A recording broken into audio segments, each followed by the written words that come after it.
Assalamualaikum warahmatullahi wabarakatuh. Baiklah, di sini kami dari kelompok 1 akan mempresentasikan tugas kami, yaitu Business Model Converse atau BMC, dengan judul Sushi Camtasia. Sushi Camtasia adalah singkatan dari kembang tahu dan sagu.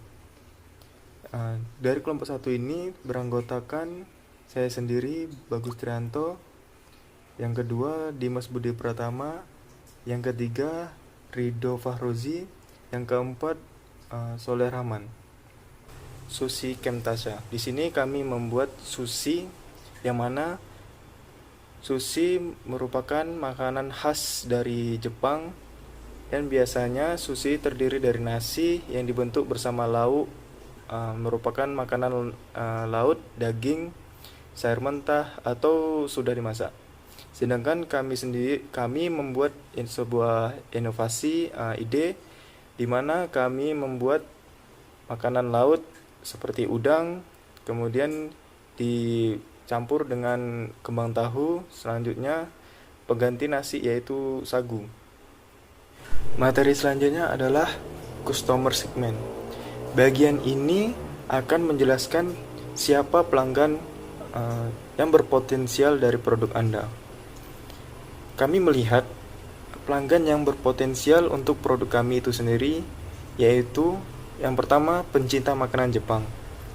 Yang kedua, pencinta makanan sehat. Yang ketiga, mahasiswa Pekanbaru dan juga masyarakat di Pekanbaru. Selanjutnya, materi akan disampaikan oleh teman saya. Baiklah, di sini saya akan menunjukkan presentasi dari rekan saya Bagus Trianto, yaitu tentang value proposition, di mana value proposition ini merupakan keunggulan atau inovasi dari produk itu sendiri.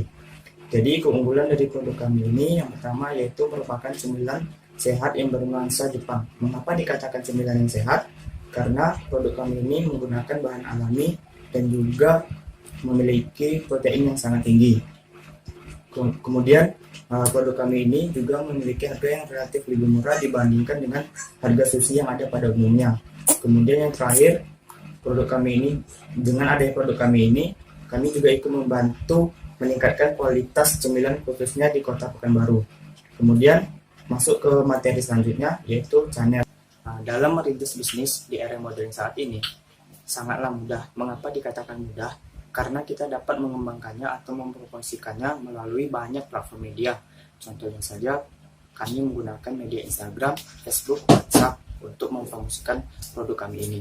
Kemudian tidak hanya menggunakan platform media saja, kami juga menitipkan produk-produk kami ini di toko jajanan oleh-oleh yang ada di Kota Pekanbaru. Kemudian yang terakhir, kami juga menggunakan jasa GoFood untuk dalam pengiriman makanannya. Kemudian materi yang selanjutnya yaitu customer relationship. Customer relationship ini merupakan bagaimana caranya kami untuk menjaga agar konsumen kami tetap menyukai produk kami atau tetap membeli produk kami ini. Nah, yang pertama yaitu memberikan promo atau diskon kepada toko jajanan oleh-oleh yang ada di Kota Pekanbaru. Kemudian yang kedua yaitu memberikan promo dan diskon ke bazar atau expo yang akan dilaksanakan di universitas atau fakultas yang ada. Kemudian memberikan program giveaway setiap per minggu atau sebulan sekali. Nah, jadi mungkin hanya itu yang dapat saya sampaikan. Materi selanjutnya akan disampaikan oleh rekan saya. Baiklah, saya akan melanjutkan presentasi dari rekan saya Dimas. 5. Revenue stream. Pada blog ini menjelaskan bagaimana cara bisnis Anda dapat menghasilkan uang dan apa saja produk atau jasa yang Anda jual. Pada bisnis kami ini, yang pertama, penjualan sushi Camtasia secara konvensional, yaitu dapat berupa pembukaan beberapa gerai dan outlet di beberapa tempat strategis yang ada. Kemudian yang kedua adalah penjualan sushi Camtasia secara online, dapat melalui media-media sosial untuk memperkenalkannya kepada para customer. Selanjutnya yaitu adalah 6 key activities.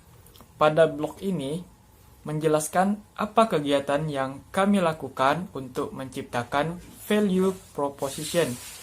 Apa strategi yang bisnis kami lakukan sehingga target dari bisnis ini dapat tercapai. pada bisnis kami, yang pertama adalah membeli hasil produksi kembang tahu dan sagu dari pengusaha. Kemudian yang kedua adalah melakukan pengolahan kembang tahu dan sagu untuk dapat menjadi produk olahan yang siap untuk dikonsumsi secara langsung oleh customer. Selanjutnya 7. Key Resource. Pada blog ini menjelaskan apa saja sumber daya yang harus dimiliki untuk dapat mengembangkan dan menjalankan bisnis ini. Apa saja aset yang dibutuhkan agar bisnis ini dapat bersaing dengan bisnis yang serupa. Pada bisnis kami, yang pertama, untuk lebih mengembangkan usaha dibutuhkan pabrik produksi kembang tahu dan sagu sendiri untuk dapat menekan biaya bahan baku produksi agar harga yang dihasilkan dapat lebih murah. Kemudian yang kedua adalah alat pengolah standar makanan. Kesehatan dan kebersihan alat-alat pengolahan menjadi poin penting dalam bisnis makanan agar customer yang membeli produk kami menjadi yakin dan percaya terhadap produk yang kami jual. Untuk selanjutnya akan disampaikan oleh rekan saya, Soleh. Baik, saya akan melanjutkan penjelasan yang berikutnya, yaitu key partnership. Nah, di sini key partnership itu sendiri merupakan suatu istilah yang biasa disebut dengan mitra dalam suatu usaha. Nah, misalkan ada sebuah perusahaan memiliki kendala dalam memproduksi suatu jenis bahan pokok atau material barang dan segala jenis jasa yang diperlukan. Nah, maka dari itu kita memerlukan perusahaan lain sebagai mitra kita. Sebagai contoh, ada perusahaan lain yang telah fokus untuk menghasilkan suatu produk tertentu, sehingga perusahaan tersebut menghasilkan produk dengan kualitas yang bagus dan dengan harga yang relatif lebih murah.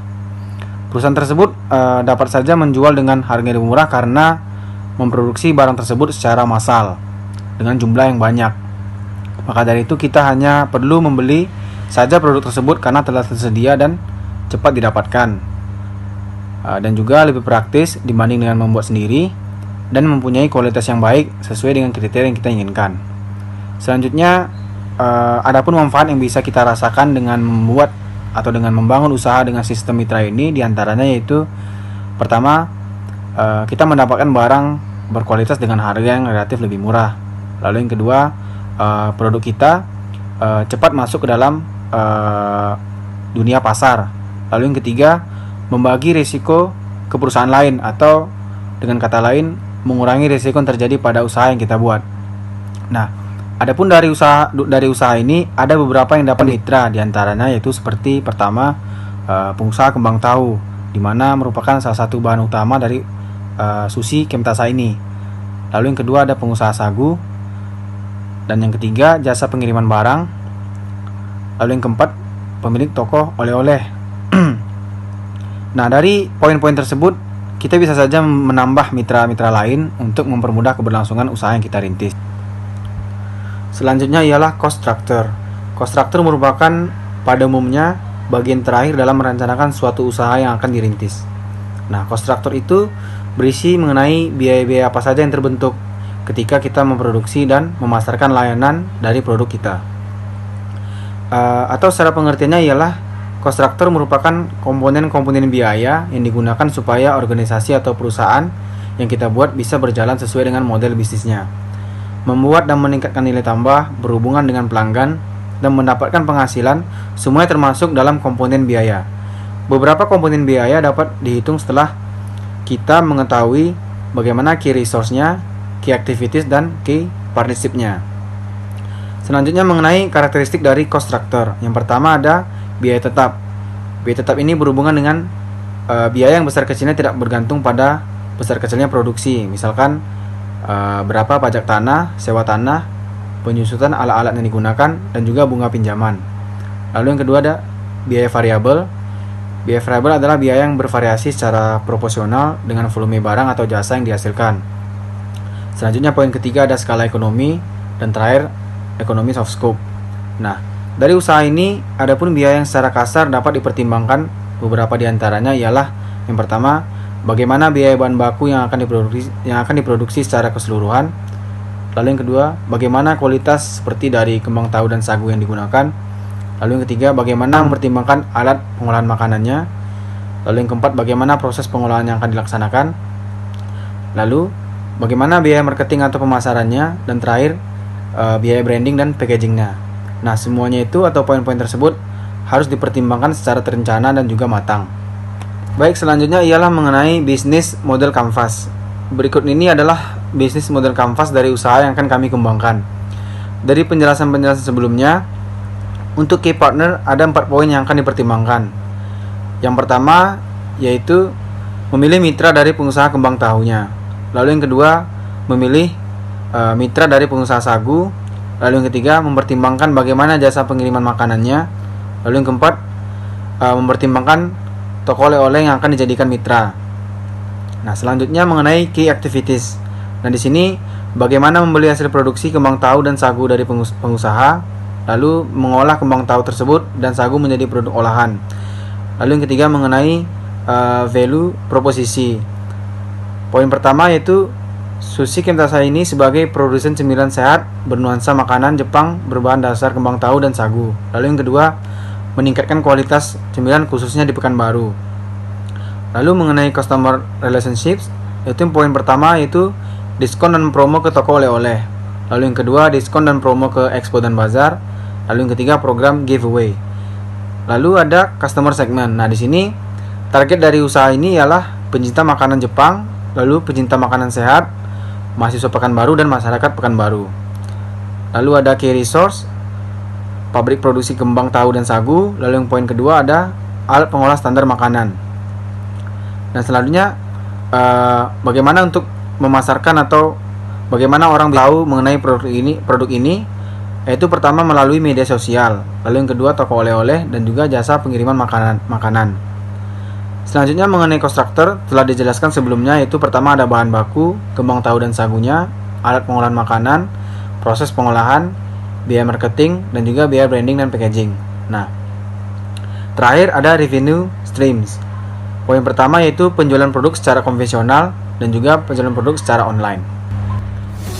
Baik, demikianlah presentasi mengenai bisnis model kanvas dari usaha kami. Dan kami ucapkan sekian dan terima kasih. Assalamualaikum warahmatullahi wabarakatuh.